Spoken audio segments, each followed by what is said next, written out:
Disa audicione, që do për një shfaqje që ishte po bëje asoko në zonën e Friuli, Venezia Giulia, dhe dy filma. Atë vit kam deputuar, si më thënë, në kinema, do më thënë, gjirova ndërsa isha në vit fundit të akademisë, dhe pastaj deputova vitin më pas. Deputova me Piccola Patria të Alessandro Rossetto, është një film që ka debutuar në Festivalin e Venecias.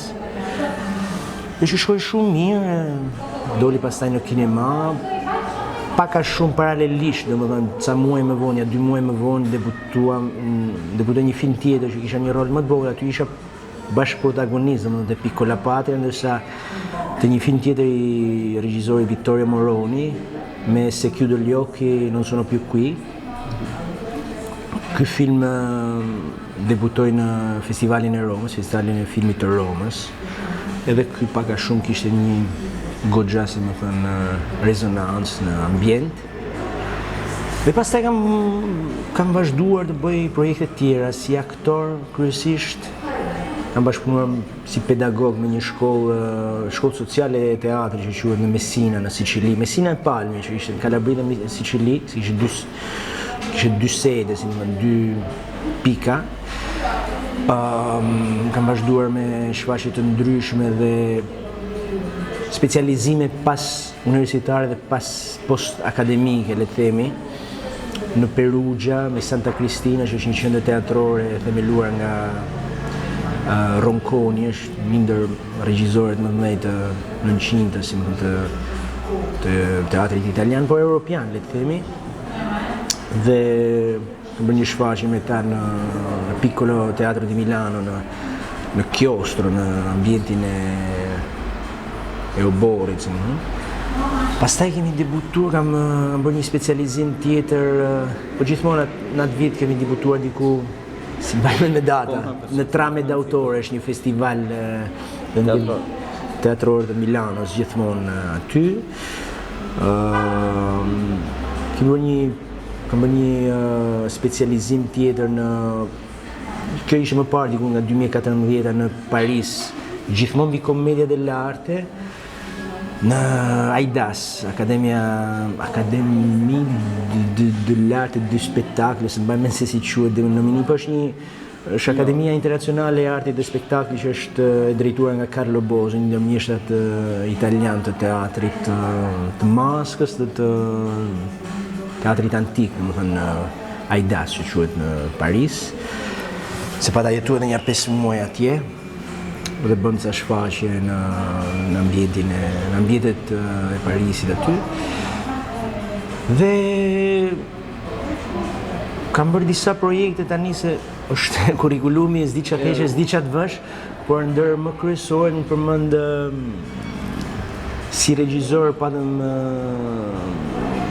Unë kam bërë edhe si pedagog, si regjisor patëm shkruajta dhe bëm bashkë regjin me një regjisor që ne kemi studiuar bashkë, është nga Elbasani, shumë i mirë, shumë i aftë, është dokumentarist që quhet Eraldika dhe ishte një projekt i regionit Lazio, të zonës së Romës. Nuk është në Itali? Jo, Eraldi vazhdon. Është në Itali, ne bëm një film të shkurtër rreth 20 minuta. Unë isha pedagog i grupit dhe skenarist dhe po kështu bashkë regjisor me Eraldin. E vënë në skenë, domethënë e xhiruar me aktorët e vitit 3 të shkollës Udines, ku unë kisha qenë më përpara si student aty. Është një film i shkurtër që pa të shkuar në festivalin, në Med Film Festival, festivali i filmit mesdhetar në Rom, që bëhet në Rom, në kuadrin e filmave eksperimental të universitetet dhe akademive. Pastaj kam bërë monologje, prezantoj monologje në ca festivale më të vogla, në Giovani Realtà del Teatro, pa ta bërë një monolog që merr shkas domethënë nga një histori e familjes time që ka një kaluar të persekutuar, të persekutuar politik, dhe quhej Sokaku i të marrë, Sokaku e pata Il vicolo dei matti, në fakt e pata titulluar Dhe pata çuar në Giovani Realtà del Teatro në Udine, diku nga 2018. Gjithmonë atë vit kam bërë një shfaqje me një regjizore romune që quhet Giannina Carbonariu, quhet Work in Progress, është një shfaqje goxha e madhe prodhuar nga ERT, Emilia Romagna Teatro. Shkuam përveç se dham rreth një 2 javë në Modena, kemi shkuar në Rumani në disa qytete. Dhe po atë vit ne po konceptonim së bashku me Raldika një film, dokufilm, mbi 97-ën, si subjekt. Dhe kemi bërë një teaser diku nga vera 2018-ës, mos gabosha. Dhe në gusht kështu dhe kemi prezantuar aso kohë regione komunës Bolzanos dhe regione Alto Adige, Trentino Alto Adige që quhet atje, për një financim të vogël atje. Dhe kemi xhiruar në fillim të 2019-ës shkurt i 2019-ës nga java parë e marsit pa të mbaruar ne.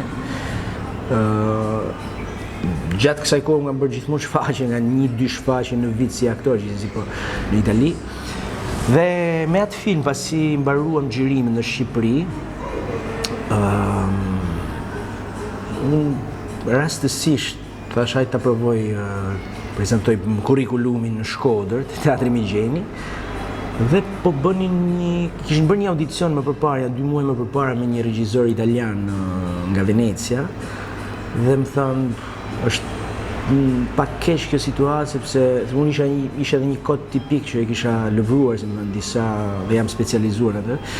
Por audicionet janë bërë, por nëse do të vish të angazhohesh, dhe më propozuan të bëja një shfaqje, dhe shfaqja parë që kam debutuar në Shqipëri, ka qenë me 2 mjeshtrat e stradës së Shkodrës, Julia Meloti dhe Besnik Çinari, ishte shfaqja parë që debutova. Dhe më pëlqeu se është një brez i vjetër, ka një metodë tyre që domethënë është komplet diçka tjetër, ndryshme, por që është lidhur me njerëzit, është lidhur me territorin dhe duke ardhur nga një kam them drejtën, jam përpjek të lëvroj disa kode, zhëndra, por ajo që s'harroj kurrë është çdo shfaqje, çdo gjë që bëj është të jetë e lidhur me konkretin, me realitetin, mos të jesh shkputur nga njerëzit. Sepse nuk mund bëjmë tani se cili ka shihet e veta dhe por thjesht art për art, ku ta di unë, ose të paktën Shqipëria nuk është se ta lejon kështu, sepse ka problematika të mëdha, ka dhe kakofoni të madhe, por që duhet në një farë mënyrë duhet lidhesh me realitetin përreth. Dhe pastaj te kjo shfaqje që po përgatisnin me një regjisor italian, Michele Casarin, aso kohë, kishin problem shëndetësor, nuk e mbaj mend tani aktori, dhe më thirrën të bëja një rol aty. Pastaj ribëm një shfaqje, mora në dorë, sepse regjizori tashmë kishte mbaruar kontrata, mora në dorë dhe bëra rolin protagonist dhe trajnova aktorin për rolin që kisha bërë më përpara me mask, dhe rivum në skenë për 70 vjetorin e Teatrit Migjeni. Se ka pas shfaqje tjera me Stefan Çapalikun, aso kohë ishte fundi 2019-s ku më propozuan të hyja te Teatri Migjeni. Unë sapo kisha bërë një shfaqje me të rinjt, aplikova për një projekt me të rinjt, shuta një shfaqje nga e para, me 10 aktorë të rinj, që debutuan për herë të parë me mua, një komedi rreth 1 orë 20 minuta, Princesha e Bizantit e titullova aso kohë, që është me maska, edhe kjo në këtë rast. Edhe është një kod tipik teatror, aso kohë ngjarja zhvillohej, ambientohej, por është si pretekst, sepse flet për realitetin, ambientohej në 1119-ën, sepse ishte 2019, por që është thjesht një pretekst, por që ka baza historike gjithsesi të Shqipërisë aso kohë, po që ndërthuren.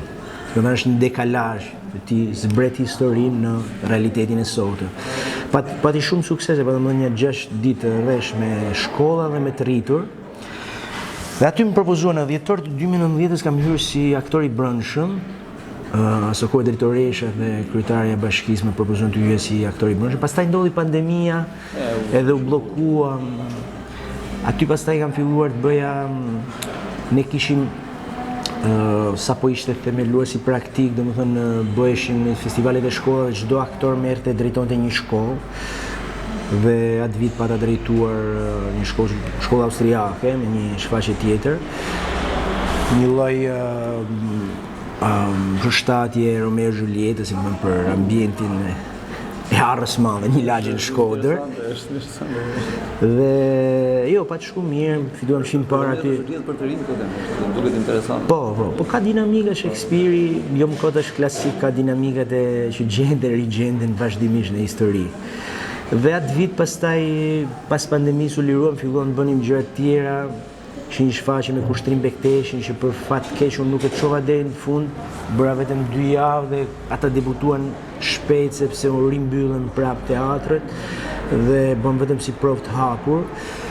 Pastaj kam vazhduar shfaqjet e fundit që kam bërë në Teatrin Migjeni, ka qenë me Kunjaki Ida Vjet, një regjisor japonez që patar bashkëpunon me Teatrin Migjeni, dhe vitin më përpara me Davide Joti, ishte një shfaqje që ka shkuar shumë mirë, mbase shfaqja vetme shqiptare, pavarësisht se me dramaturgji dhe muzikë dhe regji italiane. Por është shfaqja vetme shqiptare që shkon vazhdimisht jashtë shtetit dhe vazhdon, ka fituar disa çmime në festivalin e Sarajevës, në Hungari është pritur shumë mirë, në Budapest.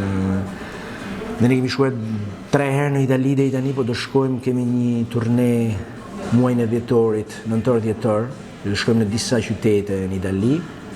Dhe mbas është shfaqja më e mirë shqiptare që ka prek Teatri Migjeni, po edhe Teatrin Kombëtar. Por ndërkohë në këto vite, domethënë si le themi si freelance, si regjisor, jam angazhuar edhe nga ana pedagogjike, përveç se me festivalin e shkollës që bëjmë te Teatri Migjeni. Në 2022 kemi debutuar pata një bashkëpunim me Teatrin Aleksandër Mojsiu në Durrës, ku vëmë në skenë shfaqjen Princesha Dyrraut. Kodi teatror, siç po thoja, e Commedia dell'arte, një komedi me maska tipike italiane. Dhe ishim me 10 personazhe. Në këtë rast isha edhe vetë në skenë si aktor, po isha dramaturg dhe regjisor. Ajo ishte një skenë dhe mund të them që është, sepse pa modesti se shkuna tani, është teksti i parë i Commedia dell'arte origjinal shqiptar me subjekt shqiptar e ambientuar në Shqipëri, si më thënë, pavarësisht se është një histori të hershme e një përkthyer përshtatër. Jo, i shkruar nga fillimi deri në fund nga unë, po, dhe i vënë me regjitimin plotësisht, domethënë është tekst origjinal, i ambientuar në këtë rast në 1122, sepse kështu ishte, e flet si subjekti, se subjekti në krahas në Commedia dell'arte subjekti nuk është se ka një rëndësi të veçantë, sepse është një subjekt historik, rimerr historinë e Ana Komnenit, një princeshe bizantite aso kohe që bën që është e dëbuar dhe ka qenë me të vërtetë e dëbuar në këto vise, këtu në viset e Pirit dhe Shqipërisë, domethënë të Korfuzit. Dhe është vetëm si pretekst për të folur për realitetin shqiptar normalisht. Ishte një komedi që u prit shumë mirë nga publiku i Durrësit, edhe 2 ditë që vëmë në skenën e teatrit eksperimental. Për fat keq ishte një shfaqje, edhe pse nuk kishte shpenzime të mëdha, por kishte 10 aktorë që ishin të impenjuar vazhdimisht me shfaqje të tjera, nuk u gjend mënyra për ta rivënë në skenë, edhe pse po flisnin. Po që edhe aktorët edhe nga publiku ka pas një feedback shumë të mirë, shumë pozitiv. Dhe ka qenë puna e parë që kam bërë me profesionista, e dyta në fakt, se nuk kam bërë edhe një rrëfim në kuadrin e Kolicianës, një festival që bëm mbi tregimet e Ernest Koliçit në Shkodër me pandeminë, sepse u detyruam të jepnim shfaqje në jashtë, dhe në këtë rast i vëmë në përoborret e shtëpive shkodrane, të shtëpive të vjetra kryesisht shkodrane. Dhe po ta vënë tregimin Kopshti të Ernest Koliçit me 2 aktor profesionistë Shkodrës, Monda Marku dhe Nikolin Fërketa dhe 3 të rinj që unë kishin debutuar me mua, kishin bërë shfaqje të tjera. Pastaj shfaqja tjetër që kam vënë gjithmonë atë vit në 2022-shin, në vjeshtë 2022-shin te Teatri Metropolit, një bashkëpunim asokoj ishte edhe Tirana Youth Capital që ishin në fondet e bashkëpunim me Bashkinë e Tiranës dhe Teatri Metropol dhe Kongresin Rinor, me 2 aktor, Edvin Mustafa dhe Deliana Topulli, 2 aktor shumë mirë. Edvini është aktor i Teatrit Metropolit. Ne kemi vënë një komedi, në këtë rast e përkthyer nga një komedi Eduardo Erbas, që quhet Muratorët. Është një komedi që është shprit shumë mirë, ne e kemi dhënë gjithmonë pastaj vështirësia për të rivënë në skenë shfaqje që funksionojnë, sidomos është e madhe në Shqipëri, nuk e ka dinamika ndryshe, po mund të flasim më vonë. Dhe kjo shfaqje është ndyer në Teatrin Metropol, pastaj kemi sjellë në Kurbin, në kuadrin e asaj kontrate që kishim edhe me Kongresin Rinor. Dhe në këtë rast kam qenë përkthyes dhe regjisor dhe aktor, sepse ishin 3 aktor. Ishim unë dhe Edvini që ishim bashkë protagonist dhe gjithashtu Deliana. Dhe ka qenë një komedi që është shprit shumë mirë. Unë akoma aty kam skenografin në shtëpi, një ndër skenografit, pse unë zakonisht bëj pak, domethënë mbeten te elementarja për kushtohen dhe përqendrohen te aktorët, edhe kur kam tekstet mia. Këtë rast ka qenë teksti i parë që kam vënë në Shqipëri, jo i imi, edhe pse i përkthyer nga unë. Është një autor që unë admiroj, sepse është shumë i aftë për pendën në Itali, sidomos për komedinë Eduardo Erba, dhe në këtë rast e kam falenderuar për drejtat e autorit, domethënë që më ka dhënë. Pastaj kam vënë shfaqje të tjera me të rinj, kryesisht me organizata të shoqata. Në Lezhë kemi vënë me organizatën Hana Center, një qendër rinore, kemi vënë një shfaqje me 8 vajza të reja dhe një çun, sepse çunat është e vështirë t'i gjesh në ambientet e atë. Dhe që si më thënë, kishin qendër se edhe mbështetësit na kushtëzuan, domethënë na ishte duhet kërkonim rreth dhunës me bazë gjinore, dhe në këtë rast quhej riedukimi i Apollonit, rimerrte një lloj, si më thënë, një lloj dinamike të edukimit të mashkullit, në këtë rast shqiptar, për sa i përket dhunës me bazë gjinore etj. Shfaqje që ka shkuar shumë mirë, unë e kam rivënë në skenë në Shkodër me një shkollë që patëm fituar çmimin e parë në festivalin e shkollave, me shkollën Jordan Misja në Shkodër, dhe kemi vënë edhe për 8 marsin në 2 kontekste ndryshme në Shkodër. Pastaj një shfaqje tjetër që kam vënë në skenë me të rinjtë e qendrës Sebastian në Kurbin, në Laç, ka qenë Medejat, për një Medeja më pak. Gjithmonë dinamikat e Ideas origjinale. Po, por e përshtatur, sepse unë nuk arrit dot të rishkruaj dhe ripërshtas, sepse janë edhe moshe e vogël, po, por edhe me dinamikat e kontekstit, domethënë, dhe quhej Medejat për një Medeja më pak, gjithmonë në kontekstin e një shoqërie ku ligjet dhe rregullat nuk respektohen dhe krijon frustrim në shoqëri, dhe bëhet, si më thënë, bëhet burim eventesh apo faktesh të dhunshme, ngjarje të dhunshme të tilla, siç është rasti i Medejës, raste ekstreme. Është Shqipëria. Po ka, sepse unë sa herë që bëj respektohen. Sigurisht që ka. Tani, se unë e kam thënë edhe në intervista tjetër, nuk e di tani, për shembull ishte rasti qoftë me Medejën, që mund të flas, apo qoftë riedukimi i Apollonit, u bë shfaqje me të rinjt, bëj një periudhë të madhe pedagogjie. Pastaj në të vërtetë vënia në skenë për mua nuk ka shumë rëndësi. Domethënë, realisht e mbledh që ata duhet bëjnë, por bëj një udhtim me të rinj pedagogjik. Që do të thotë që bëjmë intervista, zbresim në terren, takojmë njerëz, Pyesin po njerëz, njohin realitetin dhe si funksionojnë dhe debatojnë së bashku. Në rastin e riedukimit të Apollonit, kemi pasur dhe vajzat e qendrës Hana që kishin një qasje edhe për sa i përket dinamikave të brendshme të shoqërisë dhe studionim edhe u kam dhënë të shohim fragmente spotesh televizive, programesh televizive ku këto lloj dinamikash lindin edhe nga një lloj shtyse, një lloj ignorancë apo një lloj thjesht butaforizmi që ka si më thon televizioni shqiptar apo media shqiptare për sa i përket vetëm klikimeve etj. Dhe bën një lloj udhëtimi ku ata dal nga dal të kuptojnë vetë, sepse unë nuk dua të ndikoj te ata. Se ç'është e mirë, ç'është jo e mirë e keq e ndar me thik, po ç'është pozitive, si mund ndryshohen. Dhe nisemi gjithmonë nga vetja, sepse unë nuk mund pretendoj që teatri normalisht ka atë lloj objektivi dhe lloj, si më thënë, ka përveç mesazheve të veta, ka objektivin që të ndikojë shoqërinë në rritje, në një lloj përmirësimi, por nuk jam edhe realist që në Shqipëri ka akoma pak ndikim.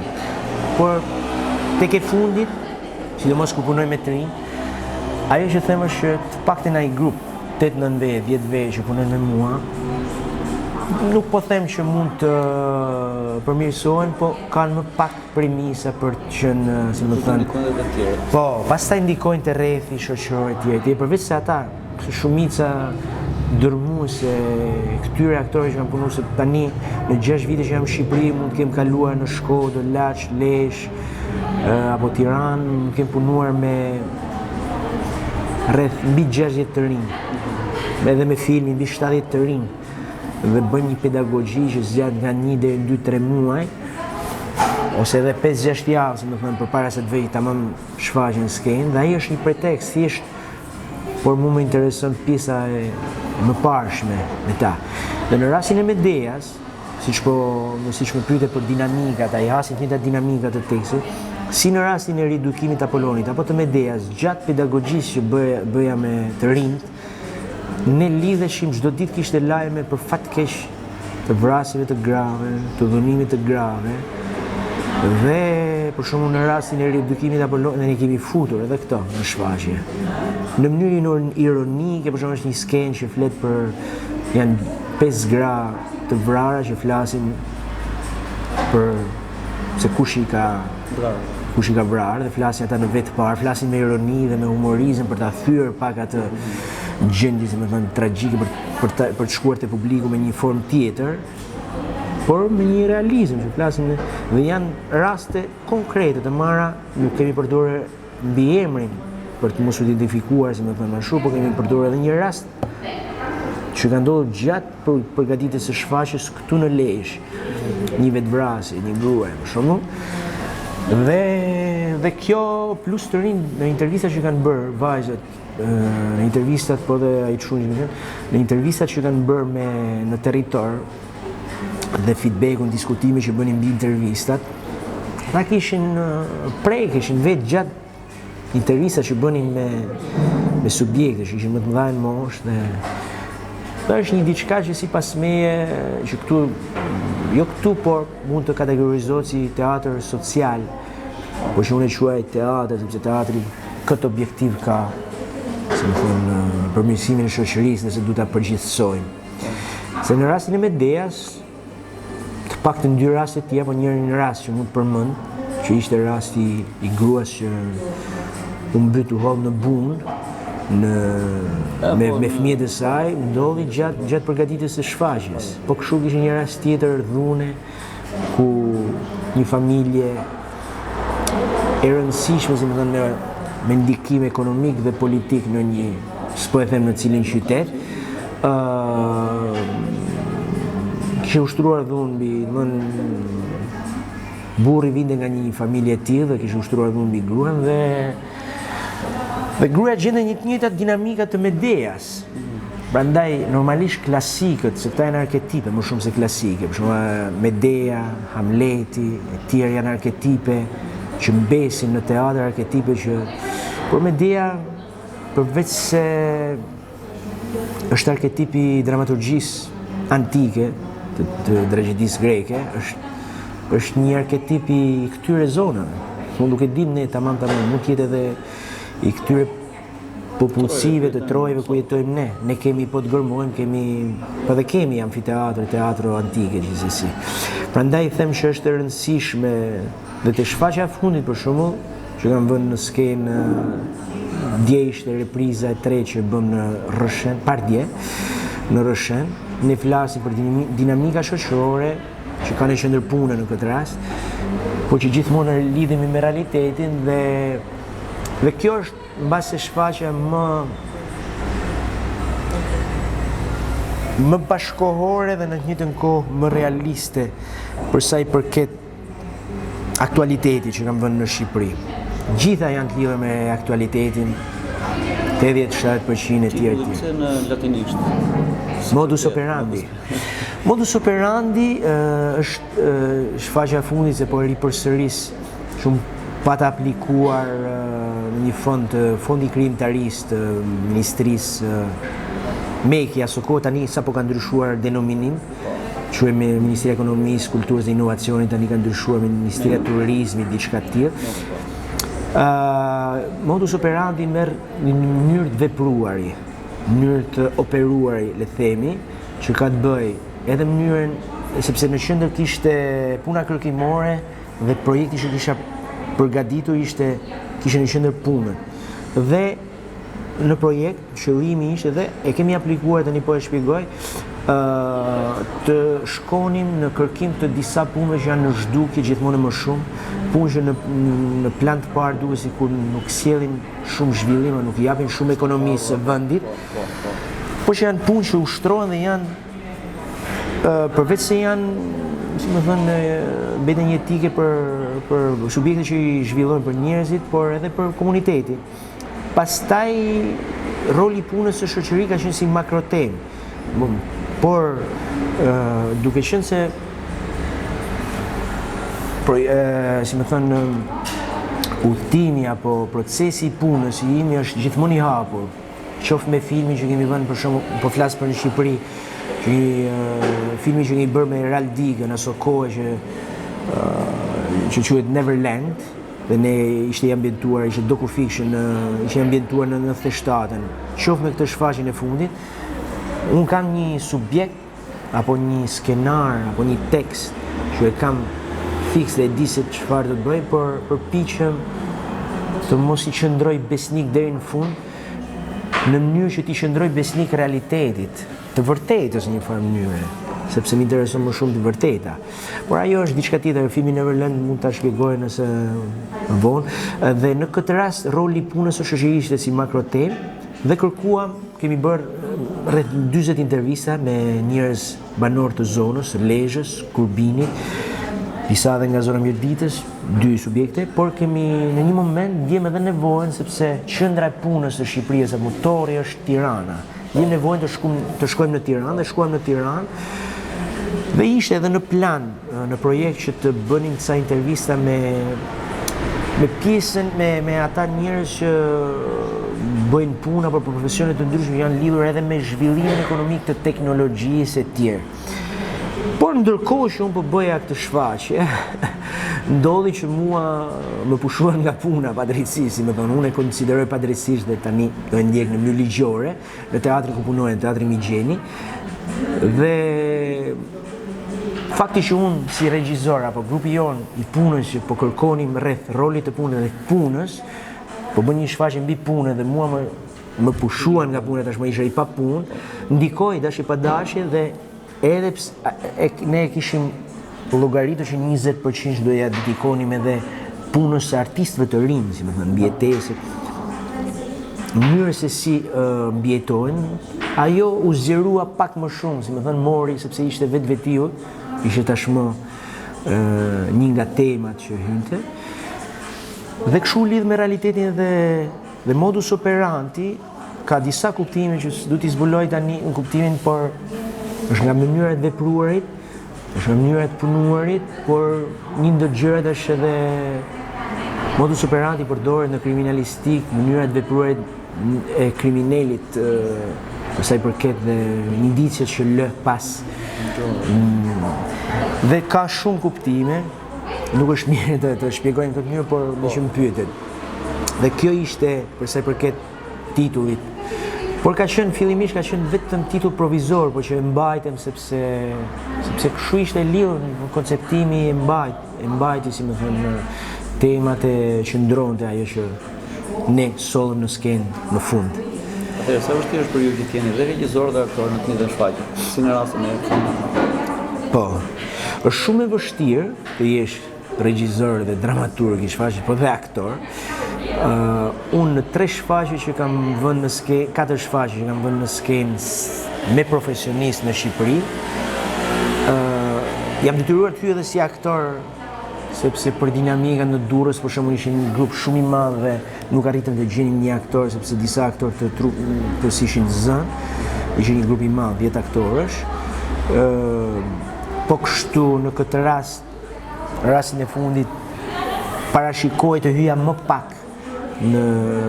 Por ishte edhe fakti që do punoja, e kisha vënë vetë si kush që do punoja kryesisht me profesionistë apo të rinj të zonës së Lezhës, për t'i dhënë një shtys kujdo që ka dëshirë të merret me art.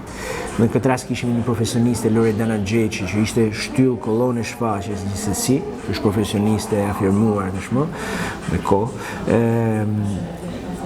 Por hyra pak më shumë sepse kërkoj tekste, kërkoj dramaturgjia. Në fakt, dëshira ime kur punoj si dramaturg dhe regjisor është të mos hy, por jam i detyruar gjithmonë të hyj për një motiv një tjetër më ka qelluar, si më thonë, për të zëvendësuar një rast. Shumë e vështirë, sidomos kur nuk ke një strukturë. Për shembull në Durrës jam gjendur deri diku mirë, sepse kisha një strukturë mbrapa që më ndihmonte.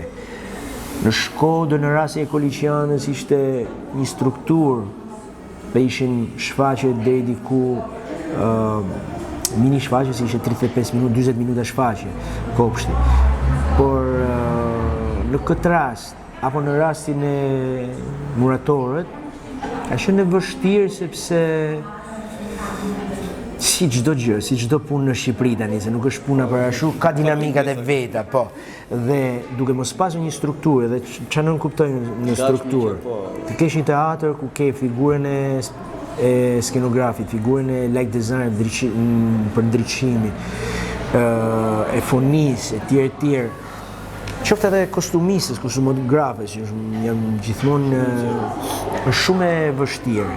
Dhe fondet që jepen, fatmirësisht dhe unë falenderoj për shfaqjen e fundit Ministrinë e Ekonomisë, që është projekti i parë që unë, edhe pse ka vite, mbi 10 vite që aplikoj, fondet që jepen nuk është si janë fonde të mëdha, nuk i parashikojnë gjitha zërat, mbulimin e gjitha zërave.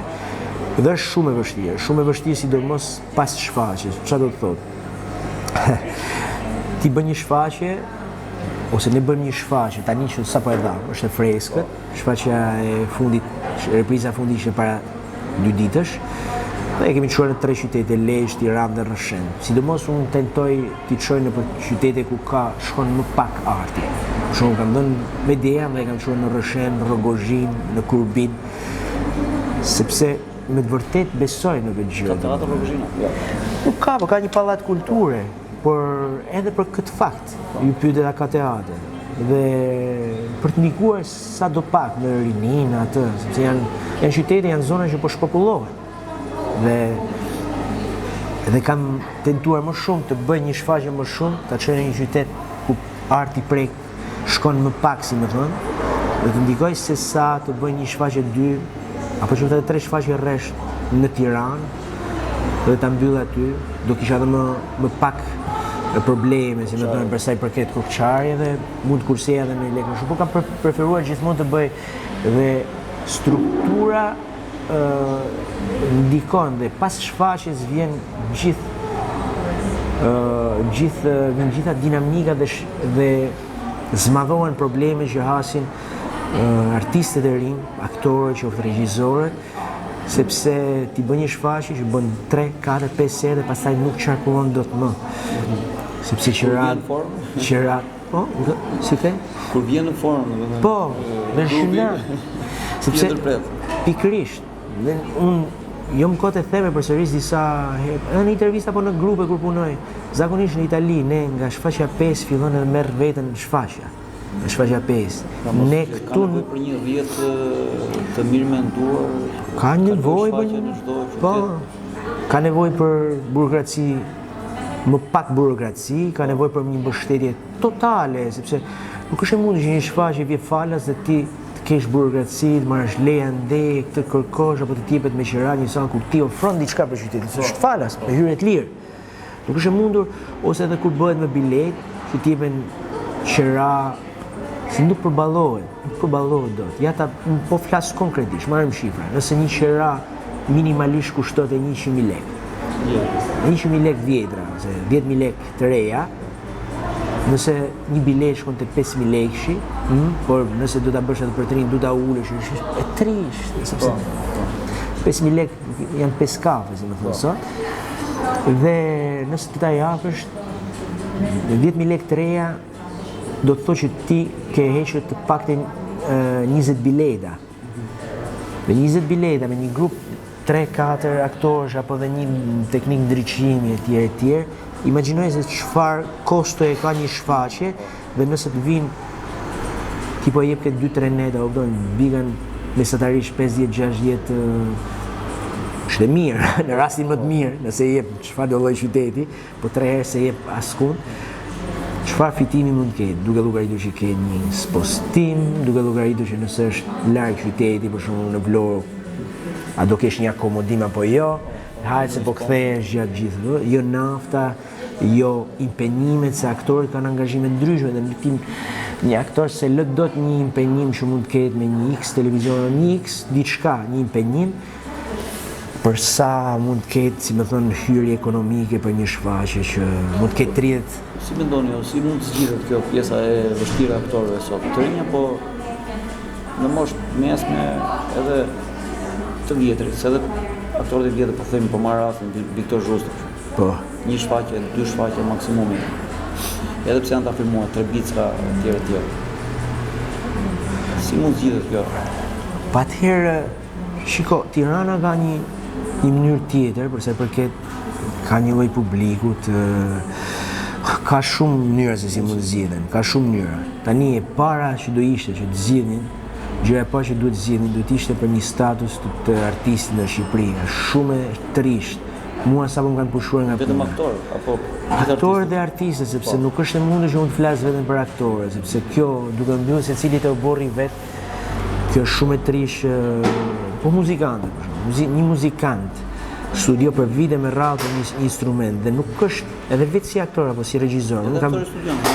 Po, unë ka 6 vite që qëndroj në Shqipëri, që kam marrë, jam kthyer në Shqipëri. Tani në dhjetor mbush 6 vite që kam hyrë si brendshëm si aktor te Teatri Migjeni. Dhe unë gjatë kësaj kohe kam shkuar në Itali dhe kam bërë 2 kurse të tjera pas akademike për specializimin, si më thënë. Me shpenzimet e mia. Okej, kam fituar një bursë vogël në një rast, për shembull, po edhe ajo ka të bëjë me një kurrikulum që bëj unë. Po, dhe nëse e kam bërë, nuk e kam bërë thjesht tek titull nuk njihen për shembull. Këto titull post akademik në Shqipëri nuk njihen fare me këto kurse. Po i lëm këtë gjë. Dhe nëse siç është rasti im që ndodhen mes të rrugës tani i pa punë, po ka aktorë të tjerë që nuk janë punësuar me vite, bëjnë projekte, 1-2 projekte. Bëjnë punë tjera. Po 1-2 projekte, 1-2 projekte në vit duhet të ketë një nivel klar që të mbulojnë gjithë vitin, po duhet të ketë një legjislacioni, duhet të ketë parashikuar mbulime nga ana edhe sigurimeve shoqërore për një aktor. Ku kam një aktore në shfaqje, kolegja ime Loredana Xheçi, që bën nga 1-2 shfaqje në vit mesatarisht, edhe për mua është aktore më e mirë, e moshës saj, një ndër aktore më të mirë shqiptare absolutisht. Dhe nuk është se punon fikse di një strukturë në teatr shqiptare, dhe është diçka e trisht që një aktor të ketë një formim si çka ajo, apo çdo aktor, se tani s'duhet flas vetëm për veten. Dhe unë kam parë vazhdimisht edhe në konkurse tjerë.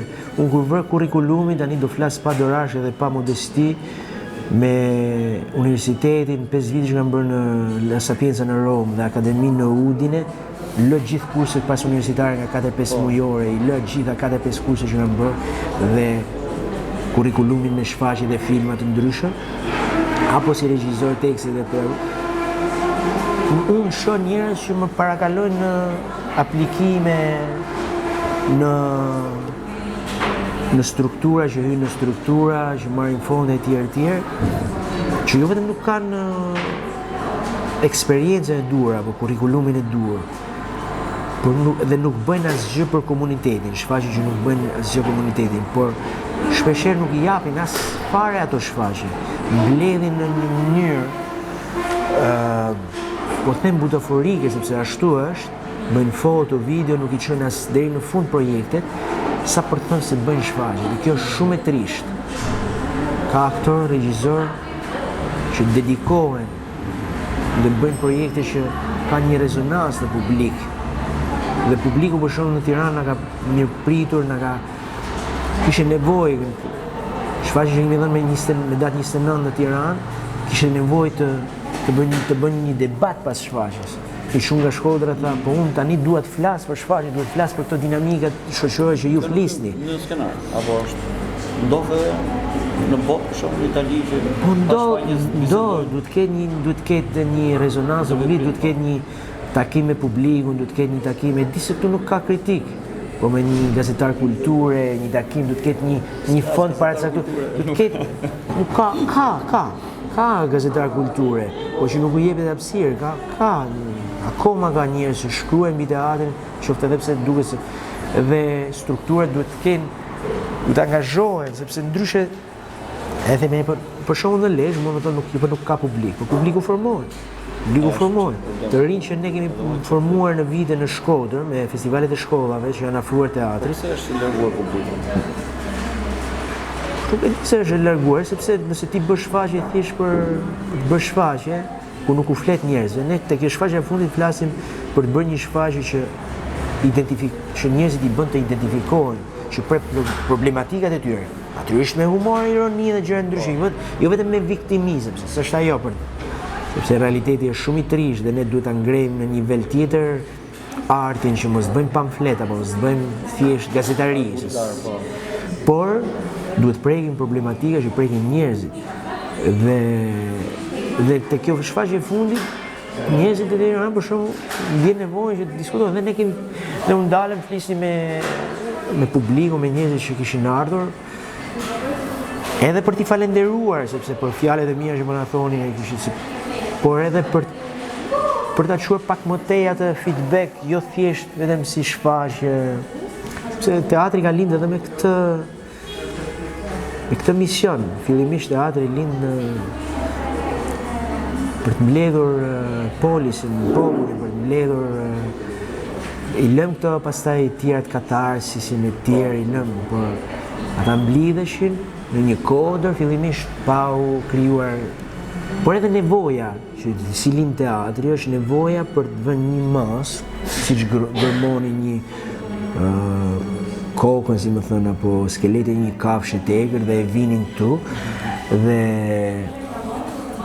në lashtësi babai i rritur i mësonte fëmijës apo të voglit, i mësonte se si dëgjuante kafshët e egra. Edhe bënte me veprime. Po, dhe kjo është forma e parë e teatrit, si më thënë, dhe kjo formë e parë e teatrit është një lloj pedagogjie, por edhe të larguar të hequrit frikës, e frikën ndaj këtë rast të kësaj, të gjuetisë e tjerë, dhe kjo është edhe të hequrit e të larguar, do të thonë, ka kemi një fjalë varfër edhe të frikës realitetit, ankthit të realitetit që na rrethon, që gjithsesi jo në mënyrë jo vetëm ekzistenciale, njeriu e shoqëron gjithmonë kjo lloj ndjesie që kush është në të vërtetë është diçka më shumë se kafsha, që ka një lloj ndjeshmërie, një lloj empatie për të ngjashmit, apo edhe për kafshët, apo edhe për natyrën,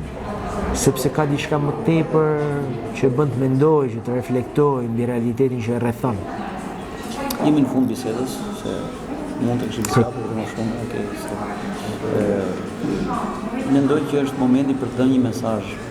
Në pas jo vetëm për teleshikuesit, ata që shikojnë në rrjetet sociale, publikun, për spektatorët, ata që kanë munguar në skenë, në sallat e teatrove, jo vetëm të teatrit, po të gjithë teatrët, por edhe për të rinjt. Përveç këtyre trive që juve keni influencuar se ka 60-70 rinj, për ata që nuk e kanë marrë akoma mesazh, çfarë mesazhi keni?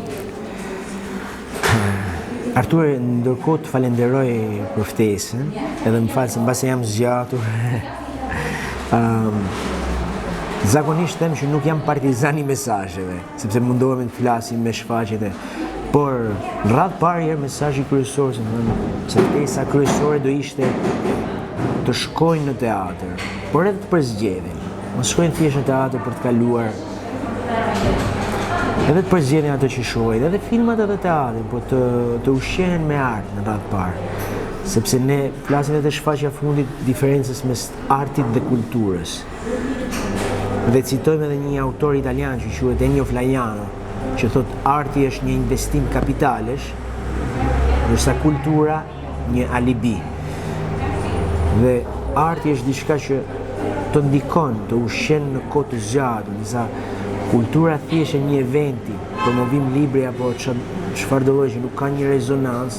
Këtu du ta bëjmë ndarjen dhe du të fillojnë njerëzit e kuptojnë në fakt, kur shohin një shfaqje, diçka që funksionon, një film, diçka që funksionon, që i prek e tjerë, e bëjnë këtë diferencë, por tek e fundit marrin atë që ofrojnë. Dhe unë i them në radhë parë të shkojnë në teatr, të përzgjedhin natyrisht, të mos lejojnë që t'i marrin, t'i tallin apo të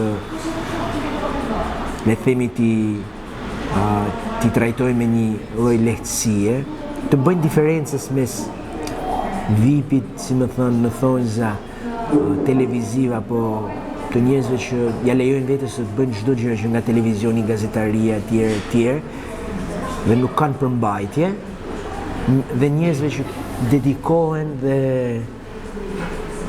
çojnë përpara një lloj misioni, nuk po them pedagogjik, nuk po them edukativ, por që ka lidhje të ngushtë me realitetin. Dhe këtu të fillojnë ta bëjnë këtë diferencë. Dhe në radhë parë, unë i thash gjitha këto, po, dhe tek e fundi mu them të krijojnë veten, të ushqejnë veten vazhdimisht në mënyrë që mos të humbasi një lloj empatie për të ngjashëm, sepse pandemia që mbase do duhet na kishte bashkuar, se na kishte bërë më mirë, për vetë faktin vetëm ata njerëz që kanë humbur të afërmit e tjerë, apo mënyrën se si uroj që mos na ketë bërë më keq, si më thonë, dhe ta ushqejnë gjithmonë këtë lloj empatie për njerëzit, për ambientin, për kafshët, për të ngjashëm. Dhe kjo lloj empatie nuk do të thotë thjesht pasive për sa i përket të ndihmoj atë që është në vështirësi. Në radhë parë ajo sigurisht, në fakt e mos i jap shelmin atij që është në vështirësi, por edhe të mbaj një frymë kritike për brenda, që ka të bëj pastaj që mund zhvillohet në një protestë etj, sepse ky parcelizimi i çdo lloji ambienti, që aktori mendon për ambientin e aktorëve, muzikanti për ambientin e muzikantëve, gazetari për ambientin e gazetarëve. Këto në kohë të ndryshme parcelizojnë dhe ndajnë njerëzit, por duhet të mendojnë për një komunitet. Nuk e di, mbase nuk jam në një gjendje të jap mesazhe, por uroj gjithë mirën, uroj që njerëzit të jenë radhë parë mirë, në shëndet dhe uroj të ushqehen gjithmonë me art. Ju falenderoj atëherë dhe ju uroj suksese. Faleminderit juve, shumë faleminderit.